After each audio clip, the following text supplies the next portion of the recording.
Hello, and welcome to Megan's Mystical Mashup, a spiritual conversation between me and a guest about life, the universe, and anything in between. I'm your host, Megan Rounds, spiritual connector, spiritual explorer, empath, healer, energist, and founder of SpecSed.com. It's great to see you here today.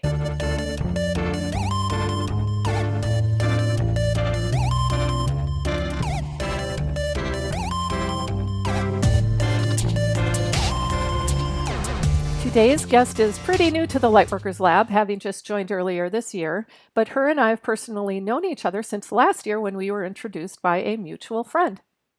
A self-employed astrologer and coach, as well as an intuitive empath, she resides in the Sierra foothills with her sweet munchkin cat and way more houseplants than you'd find in your typical nursery. An avid journaler, she has a growing collection of over 150 volumes of her writing and recently completed the first draft of her very first book as a part of the National Novel Writing Month Challenge, which took place last month. Please give a warm Lightworkers welcome to Tifin Dillon. Hi, Tifin. Hi, Megan. Wow, that was a fun introduction. Like, how does she know all of that about me? Oh, right, I shared. Yes, you did. Yes, you did. Okay, so I had made a note and forgot to ask you if you're comfortable sharing. What's the name of your cat? My cat's name is Missy. Oh, She came to me. She's about a 13-year-old cat, and she just came to live with me in March. oh, So, wow. Oh, that's so yeah, sweet. she's my COVID kitty. Well, it's nice to have a companion. And I just, we have two dogs in our family and I love them dearly. But I used to be, used to have cats all the way up until these dogs joined our family. And I miss cats. I love dogs, but I just miss cats. So anyway, thank you so much for being here today. I really appreciate it. Oh, my pleasure. We always have great conversations, We so it's kind of fun to be able to share it more broadly. I agree. And Yeah. so I mentioned to you that this show is about your spiritual journey. So I'm going to open this up to a very wide request to share with us your spiritual journey. And in that time, I will likely ask you some questions or make some comments here and there. So it won't all be you, but I do want to just get the broad question out there about your spiritual journey and we'll take it from there. Wow. So that this is a very broad question. And I love how the notice in the group was like, oh, we'll talk about life and the universe and everything in between. Um, and those things are very connected for me, as well as the card pulled this morning or this afternoon and the three good news stories all kind of do weave in to what I see as my life's journey, my life's adventure. Has been about finding meaning and weaving together the seemingly disparate parts of my life experience. Mm. But I really identify with being a seeker, wanting to understand the big picture, wanting to understand the deeper emotional resonance in experiences. Well, and I'm curious, Yeah. I kind of just want to dig into all of that. Say more about that. What does that mean to you, the emotional, components and how they tie into the big picture aspects and your identifying as a Mm. seeker? That term seeker really resonates with me too, and it's one that I typically use to describe myself. So, Yeah. Yeah. I know we have that in common. yeah, As a connecting word. one of the many. I so part of my journey that's been really present for me this year is the fact that I was adopted at birth. Mm. And as a small child, that was a special thing. I was chosen into my family was the sort of way that was presented. But yet there was always that yearning, well, who were my biological parents? Where did I come from? Who am I really? And so that question of who am I and how do I belong? And I think it's a question of how do I belong and a feeling that I get to belong a lot of different places, but what feels like really my place has been a guiding part of the quest, right? That Yeah. invitation to the quest.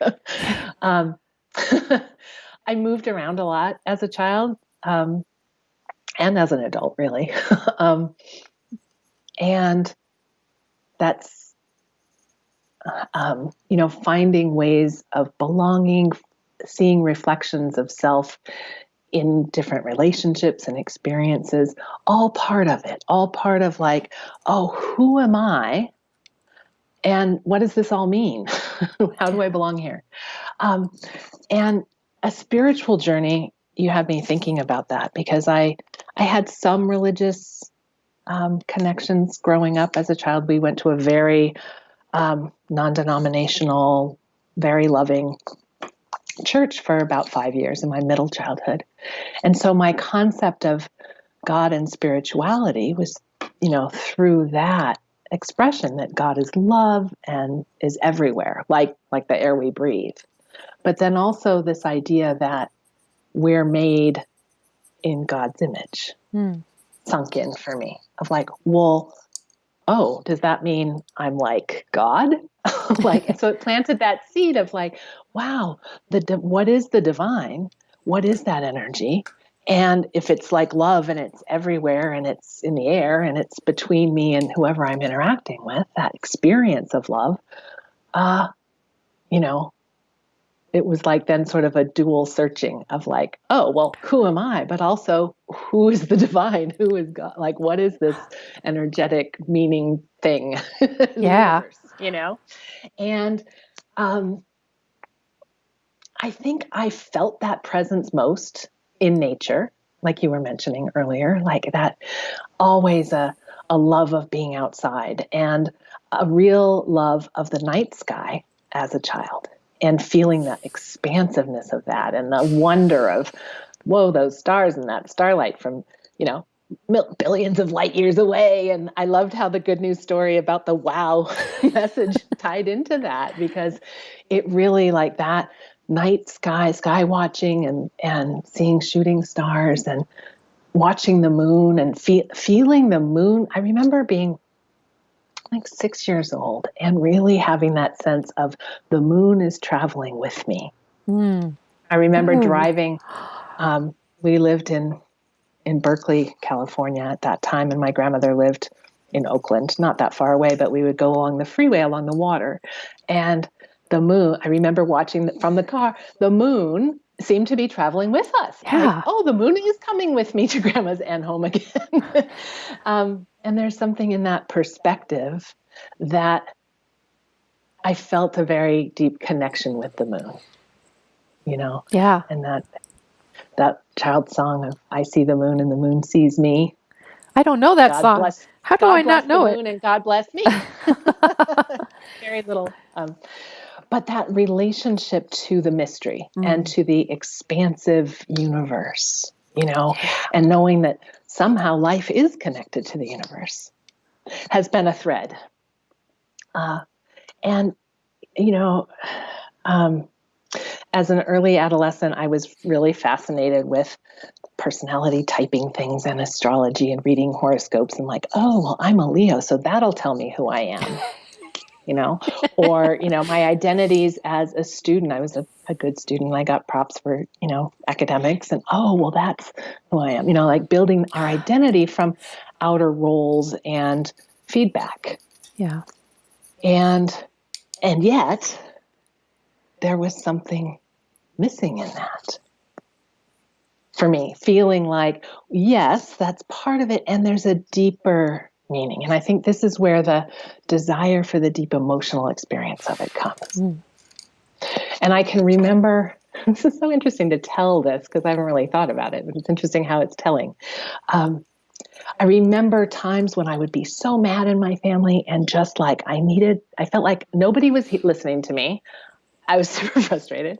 I would go in the bathroom and close the door and I would just like hold my breath and scrunch down and like my face would turn so red and my eyes would nearly bug out. But there was this intensity that I feel like what I was actually doing was creating that emotional intensity to bring myself into myself. Oh, you just did a nice little aha moment for me. Thank you. And that there was something in that, like, oh, I am deeply feeling something brings me home to me. So that was like, a bookmark of like, there is something important to me about spirituality and the truth and meaning that for me is through emotional experience and authentically feeling it. Wow. The, I mean, I don't want to interrupt you if you're in flow. It seemed like there was a pause there, so I'm going to hop in Yeah, quickly. let's have it be conversational. Yeah. I mean, Well, I get thrilled when, the ideas spark and the yeah, connections are made because that it is relational. It's like definitely. spirit, God, intuition is between in the space between. So yeah, I'd Yes. love to hear Oh, what came up for you. I'm so glad this is being recorded because I want to go back and listen to this over because it's like, oh my gosh, there's so much there. Right, right. Yeah, and that whole, I mean, I'm in awe of the descriptions you gave. It could be mine in many, many Mm. ways because that whole thing about the moon following is something I mean, I even experienced that now, where even just a few days ago when we had, whenever the full moon was, I noticed it and I'm like, oh, look at, in the morning, it was the best time for me to see it. And I'm like, look, it's there and it's with us. And it was there, I mean, I just love that connection to the moon and always have. But as a kid, I would go out. I just keep thinking back to how I was as a child, and it's hilarious to me now. I was the only person in my family. Nobody else in my family cared about full moons or astrological events like eclipses and stuff like that. Yet I was in middle school, maybe, and I pitched a tent in our backyard with a little transistor radio because I'm that age where that's all we had, and a flashlight, and I sat out there until like, I don't know, 2, 3 in the morning waiting for some eclipse. And my parents we were in a really safe neighborhood, and my parents were kind of like, what are you doing? And I'm like, I'm waiting for the eclipse. And they're like, oh, okay. And, good night, we're going to bed. But I'm like, I don't even know what prompted me to do that. I don't know where that interest came from, but it's always been there for me. And, Mm-hmm. so I love that you talked about that, but also that whole thing around the emotional connection is something that more recently has really been a big, big experience of mine.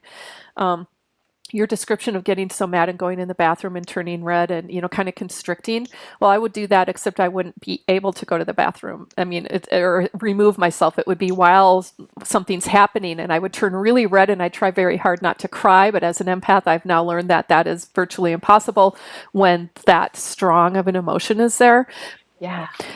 But that piece about constricting, I was just going to say, is something I'm working with now personally because it's become a default to constrict. And Mm-hmm. it's like, Mm-hmm. oh, I really, so now I'm consciously and intentionally relaxing. Right. Opening, relaxing. Yes. Yeah. Oh, I love what this is bringing up, like a segue, a great segue. One of my favorite As an words. empath, I know that I'm highly sensitive. And now I have words around it. The sensitivity, empath, pick up the energies. I needed to remove myself from the audience. Yes. And I needed to connect with myself as the audience. Yeah. Mirror work was something I did as a kid. I mean, it's been a thing. And I didn't before I knew it was a tool, Yeah. And as a young adult, a college student, I took an astronomy class at 18, and it was my favorite class. That just this huge, vast scope and seeing the photos of the nebulas and the planets and like learning and the vastness of, exponential light years away and things like that. But we also had a lab that happened like at 10 o'clock at night on the top of the Oh, chemistry building. fun.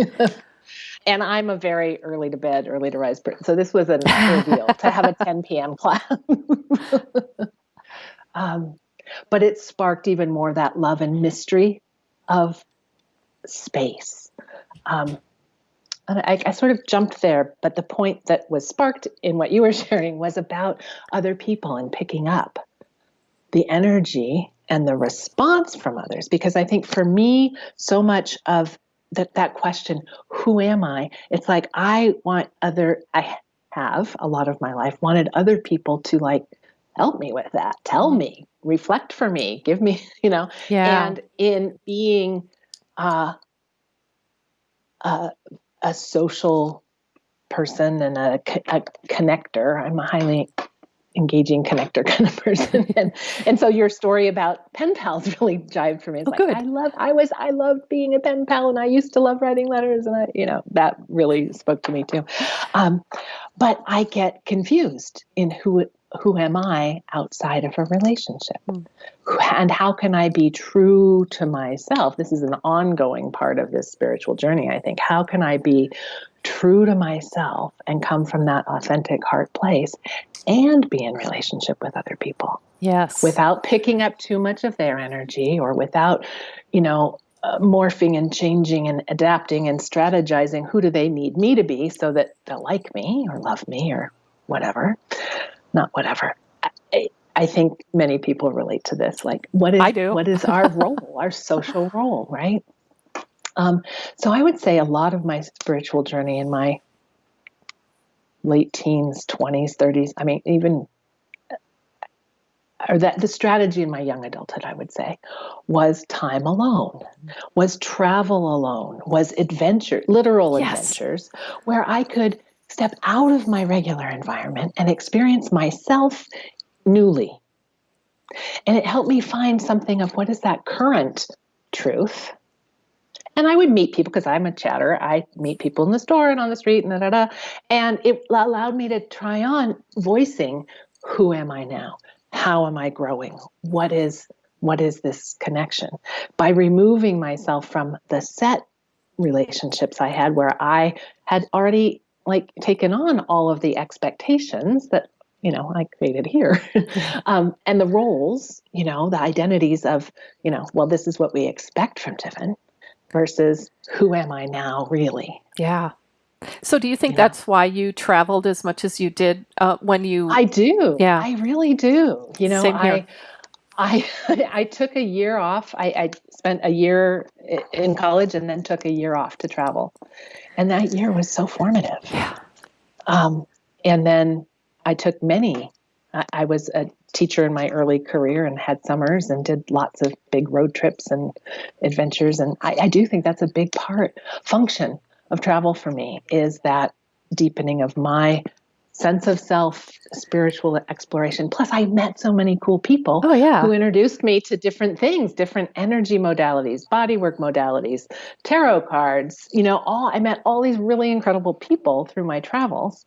And actually, it was at the end of that year that I had my first full astrology reading. Oh. And I was completely blown away that this astrologer, and it was like a posting, a handmade poster on a phone pole of class, learn basic astrology. And I was so excited. I was like, yay, I'll take that through the experimental college or in Davis, whatever. But then he called me right before and said, well, I'm sorry, I'm not going to teach the class. It turns out you were the only person who signed up for it. Oh. And I mean, I can relate to that now. But he said, instead, I'll do a reading for you. And so I had this reading, and I was just amazed at how much meaning was in it, how much personal of my energy, my path. I'd never met this guy before. I didn't tell him about taking the year off to travel. I didn't tell him about my seeking nature and my interest in the mystical and the energetic realms and magic and things. I didn't share any of that. And he spoke to all of it through my chart. That's really cool. And it amazed me. And I still I didn't know at all what I didn't know, but I was like, oh, here's a language and a system that really can speak to that essence. And so I was really, and can be like a map of our spiritual adventure and spiritual journey. So I was like, oh my gosh, I have found like finding the treasure chest map. I found the secret map to what's the point of my life, or where am I going? Who am I? Where am I going? Where do I belong? And that started a lifelong journey of exploring more through astrology. And have you found that it does help you understand more about where you belong? Absolutely. Okay. Yeah. And I don't think it's a place. There you go. Oh, say more. So, I really think, and this is my unfolding and deepening worldview. What do I believe about life? So I loved it that you framed it like, yeah, let's talk about life and the meaning of the universe. Because I think it's about belonging is about coming home to ourselves Mm-hmm. and Yeah. being really that deeply connected, being able to be present, own all of our journey and experiences, and then that opening that you were talking to, that relaxing and opening. I'm at home here, so I can be anywhere. I can be with anyone. Yeah. And be open to how their stories and life and their adventures and their questioning is unfolding for them. And I mean, that's how I'm seeing it currently, and in my 20 years ago, another significant part of my awakening journey, I would say, was finding coach training and doing coach training and opening to like, whoa, people are asking me what I want my life to look like, what's important to me. Like in a way, I had not been encountering people in my life asking those questions. They were asking, what do you do? What kind of grades did you get? What classes are you taking? All the sort of roles and outer identity questions. Whereas coach training were the like, what really is exciting to you? What fulfills you? What's important? And it was like, I just like the sponge, I just soaked that in. It was such a powerful personal development time. And as well as that skills learning of how to listen and engage others in those questions. Oh, yeah. And how to be that spacious, that space for that to emerge with someone else. Did you find that gave you permission in a way that you hadn't, to think about the things that you really wanted out of life? And, instead of just assuming that life is what it is. And there's really so much. And that really it felt like a spark awakening then 20 years ago, but it's really unfolded since. And I would say that permission is such a key word for me. It's like that permission to explore, permission to change my mind, permission to say, yep, that was the model or the way I engaged then. And now I'm interested over here, like that allowing and giving myself permission to follow the interest and to follow the unfolding path. Well, and noticing that, even though, and this is speaking from my own experience, but chime in if this is reflected in yours as well, but that, the way that at least our society is set up is that you're supposed to be a certain way. There is a trajectory to follow, and that you're supposed to pick one thing and stick with it. And I have, for much of my life, been challenged by that. Other things too, but that in particular was like, because I keep, getting down on myself for not being able to do it. Right. And well, yes. And here, if I may bring in, I mean, you and I have talked astrology in your chart before. And of course, as a Gemini, you are multi-talented and you have a variety of interests. And, life is this huge garden of possibilities, sure. That's nature, but you're right. So much in society has us, I mean, from being very young children, what do you want to be when you grow up? And it's not really a what do you want to be? It's a what job do you want? Yeah. Is what they're really asking. Right. And then we, as a society and educational system, push kids to decide that while they're teenagers, which I think is absurd.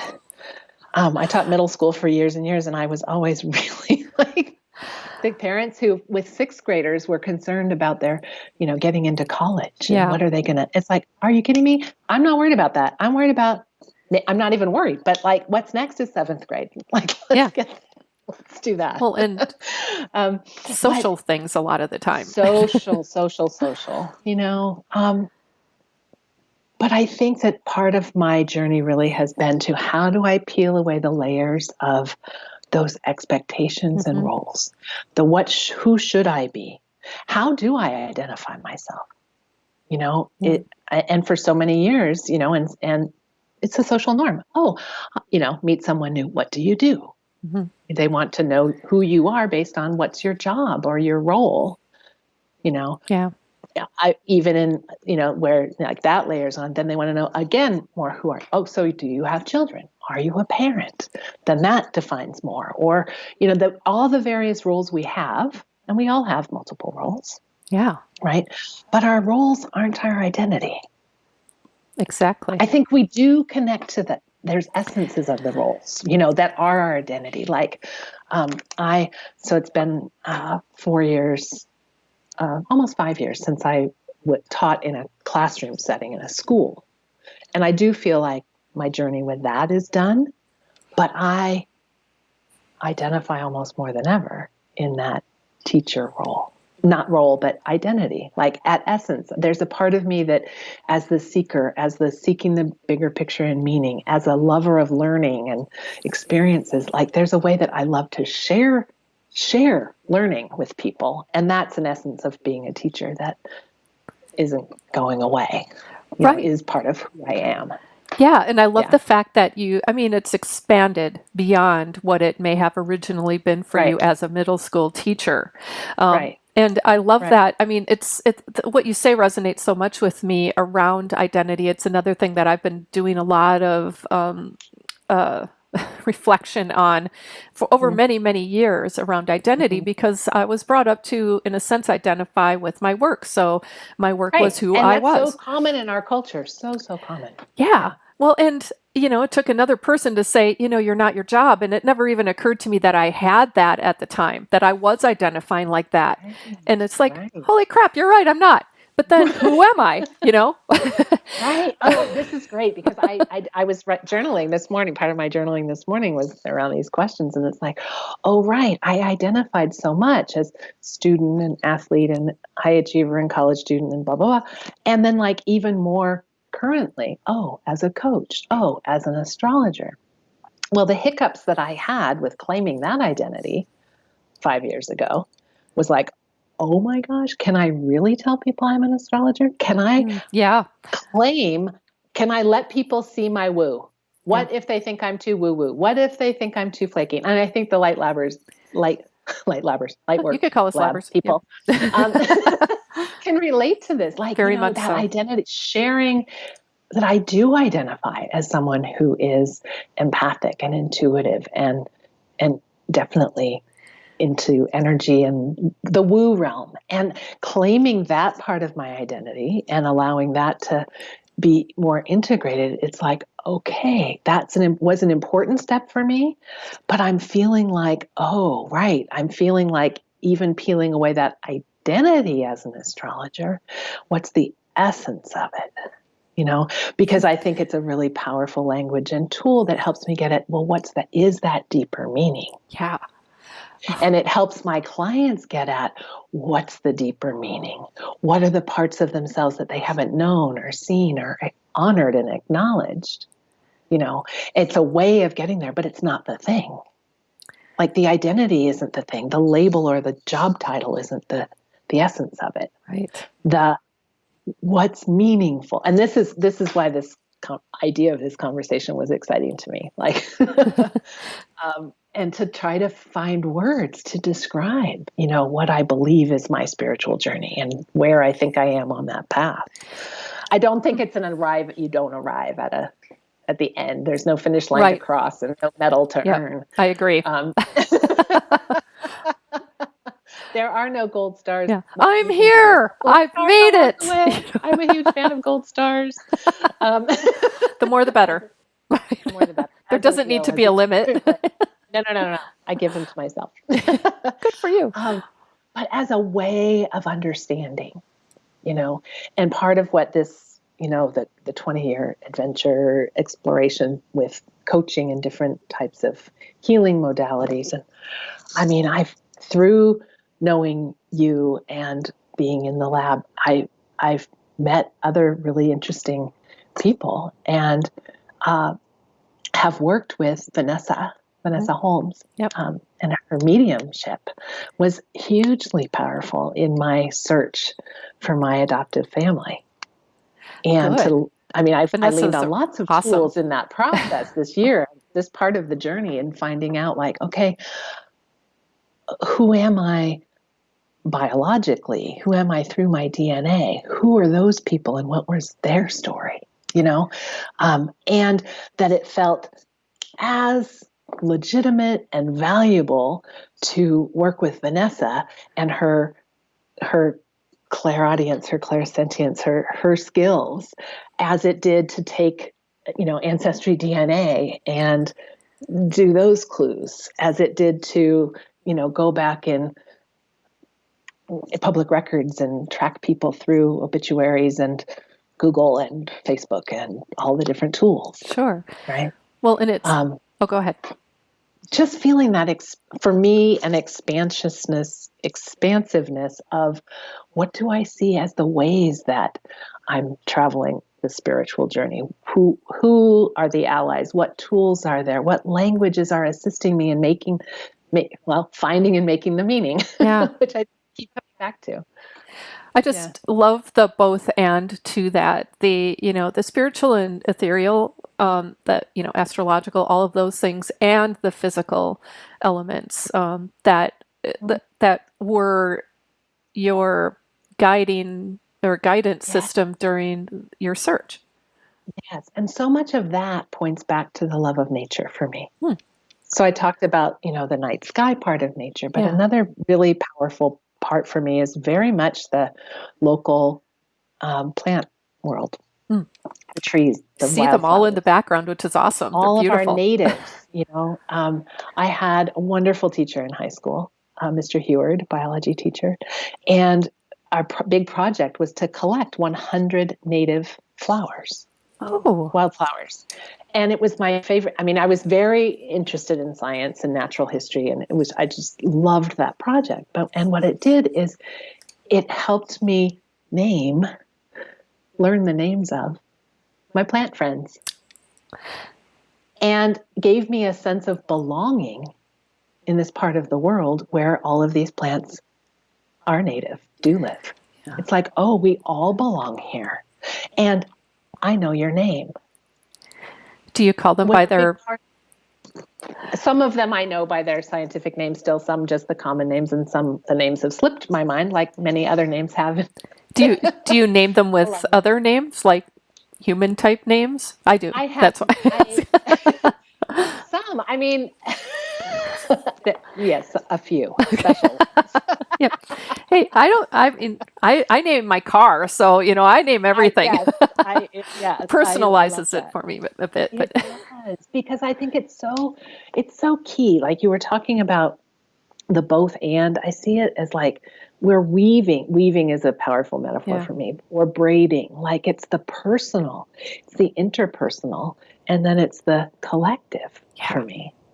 And there's so much, and that was a piece of understanding that I got from the coach training of like listening inward, like what's true for me, what's happening within me, what's happening with you over there, where's my attention is with you, another person in the wild universe that you are. I mean, that's the language I use with it now, like my universe within, the universe within you, and then like the universe that we're all a part of. Yeah. It gives me context at different ways of relating. Yeah. Relating with self, relating with other, and relating with the collective humanity. Is that our town? Is that our state? Is that our country, world? But then the cosmos, the whole universe. What's my relationship with the whole universe? And knowing that that's, yes, the physical stars and planets, like, knowing, here's your third news story, you're pointing out the great conjunction of Saturn and Jupiter, and, how even talking about that is astronomy and astrology together, because the appearance of it, it's like, oh, right. And then we assign meaning to that. And then that's part of the unfolding story. For sure. Meaning. Yeah. Well, and I love that there's a big zoom out and zoom in to how you had talked about this. And I love that. That's one of my favorite, well, it's a practice, really. It's like if It is. Do you remember that movie? Like it starts like with someone laying on the grass on a blanket, Powers of like 10, I think it's called. hours of 10 or Yep. something. I love it. And you go in to the body and the cells and and then out, out, out. I Yep. love that. I do Yeah. too. Zooming in and zooming out. I Yeah. recommend that. In fact, if I can find it again, I've posted it in the past when I've done show notes, because this concept of zooming out and in is, I think, really important, because if we feel really stuck in ourselves and have a hard time seeing outside of that, really getting zoomed out can kind of, crack that shell. And if we're seeing so big picture that we forget about our own individual context and emotions Right. and place in the world, then that can, we can feel lost. So it's like, Right. that's a really, to me, a muscle to practice. I think You know, that's really naming something here that's so important to me, that it is the inclusivity of that. yeah. Like both, all are needed, because I see that some people get really stuck with that sort of really self-focus. And I'm susceptible to So that am I. because I find it fascinating. Um, and some people get really so outer focused that they're not connected here at Mhm. all. And I believe that our human journey is to explore and come to know deeply and learn and grow in our human way and in our spiritual way and in our social way and in our ways of contributing to the world and in our playfulness and in like all of the parts of us, to have those experiences. And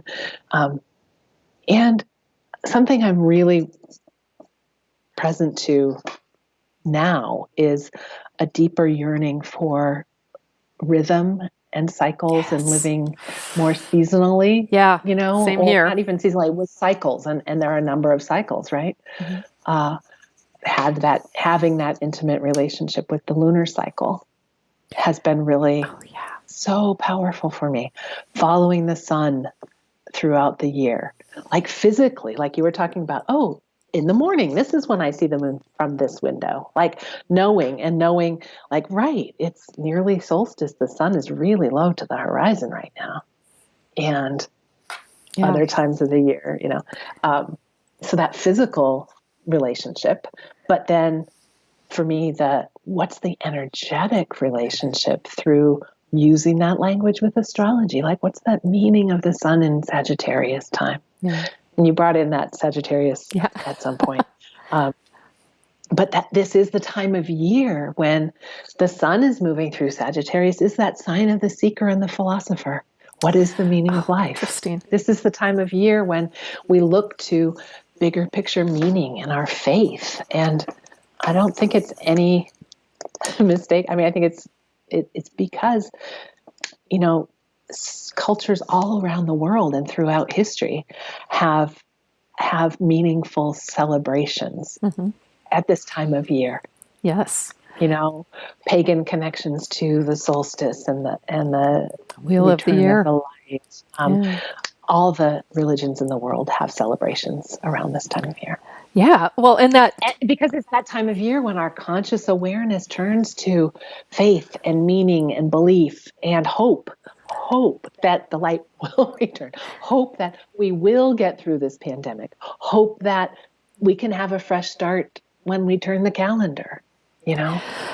well, and Uh, the story, the good news story that I read about, that had to do with the wow signal, and that yeah. more recently the person was able to identify Right. where And then it it came from there, resides, right? The and meaning it's and a sun in wow, I Sag, know. right? Wow, the wow word. Sagittarius is expansive Yeah. and hopeful and enthusiastic and fun loving and like life of the party. That's a wow kind of word, isn't it? Yeah. So the So fact I that know I that's made where the note that, like, oh yeah, no mistake that came from the no, not at constellation of all. And I Sagittarius. mean, that was a brand new story that I think it was posted in the good news story Isn't of that great? section, at Yeah. least earlier Yeah. this month in December. So, I'm like thinking that there's some other meaning to that for sure. So, Right. Tiffin, we only have 5 minutes left. Yeah. And Wow. Wow. this is the wow episode. Um, Yeah. Um, there was something that's been lingering for me since you've said it around the what you do piece. And if you were to reframe a question that were more, I don't know what the word, more soulful, what might that be? And you may not have an answer to that, but I'm going to ask it anyway. I have an idea. You. It's one at the. It's about helping people find the meaning in their lives and express more of who they are. Finding that, what is that internal core truth? So what does it mean to them? And how do they then share it and shine? Like really helping people find that core truth, that like you at the center of your universe is an expression I use, like you really shining. Ooh, so and like that authentic, real being and expressing. So I can think of a couple of questions around that. What is meaningful to you? I'm just thinking I would love to just go up to somebody and say, hi, I'm Megan. What's your name? And what's meaningful to you? It would totally take them aback, I would imagine, because they'd be like, or what? Nobody asks that. Personal truth. Yeah. What makes you shine your light? Or, I would love to find other totally ways. Revolutionize small talk. Yes, because boy, would I enjoy it a lot more. I am so not a small talk person. I did have an goodness for the weather, but a couple of months ago, an outdoor at a friend's house around their fire pit, really socially distanced, and another couple was there, and the woman was very warm and open, seeming friendly right away, and she said, if I knew you really well, what would we be talking about right now? And it was so great. It was like, okay, not any of that chit chat. And it just was like here you go. Ooh. This is what's really up for me right now. I want to do that. That is so cool. I'm writing it down. Another one that I like and that I do, like, I just often ask people, what's it like to be you right now? And I can just see the vast differences in responses that I would have to those questions. That's interesting. Those of you, and an answer to how are you? I think for me that points to being and emotion, and what's the state of being? Yeah. But the answers are often, I'm fine. So busy. I'm so busy. I'm fine. I'm tired. Like, okay, well. I need to change the question because and that's I would like to experiment with that. So thank you for I think that's a fun invitation to others to explore these questions of meaningful. I love what you asked. What's meaningful to you? Well, I'm going to try those out. And so those of you listening, if you have ideas on other kinds of questions, that'd be a great thing to put in the chat. What's meaningful to you now? Oh, yeah. What's meaningful for you now? And other kinds of questions to break the small talk box. Or just even thinking, like zooming out for a minute as we talk about our spiritual journeys. What were some of those signposts along the way for you? Yeah. Like you were here. Well, where was that? So like for me, I think I named a few of my signposts, traveling at 19, an astrology reading, coach training that opened up that permission to wonder, what do I want? That's awesome. Yeah. All right. Well, this has been so much fun, Megan. Thank you for inviting me into the conversation. My pleasure, I really Tifin. enjoyed it. Well, good. I'm so happy you did. I'm so happy you said yes. And thank you so much for sharing your spiritual journey with us. Also, thank you to everyone who has joined us today, whether live or in the replay. I, just always appreciate your being here and sharing in the conversation, as well as in the energy that is so uplifting every time I have this mashup. So thanks to everybody. Again, my next mashup is, I'm looking at a calendar across the way, Saturday, January 9th with Tia Kulianos. I hope you're able to join us. That will be at noon Central Time again. Mark your calendars. That's the next time I'm here live. So I will also wish all of you a very happy holidays in whatever way you celebrate, and just an amazing welcoming to 2021. All right. So thanks again. Thank you, Tifin. Thank you, audience. And we'll see you again next time. Bye-bye. Thanks. Bye-bye. Megan's Mystical Mashup was recorded live in the exclusive Lightworkers Lab Facebook group on December 12th, 2020. Learn more at thelightworkerslab.com. Learn more about Megan at spexed.com. That's SPEX-ED.com. On Facebook at SpexEd or Mystical Mashup. Instagram, specs_ed. And on YouTube by searching for Megan's Mystical Mashup. Learn more about Tifin at tifindillon.com or by searching Tifin Dillon on YouTube. That's 1 F and 2 L's. Thank you so much for listening. Please like, subscribe, and share if you enjoyed the show.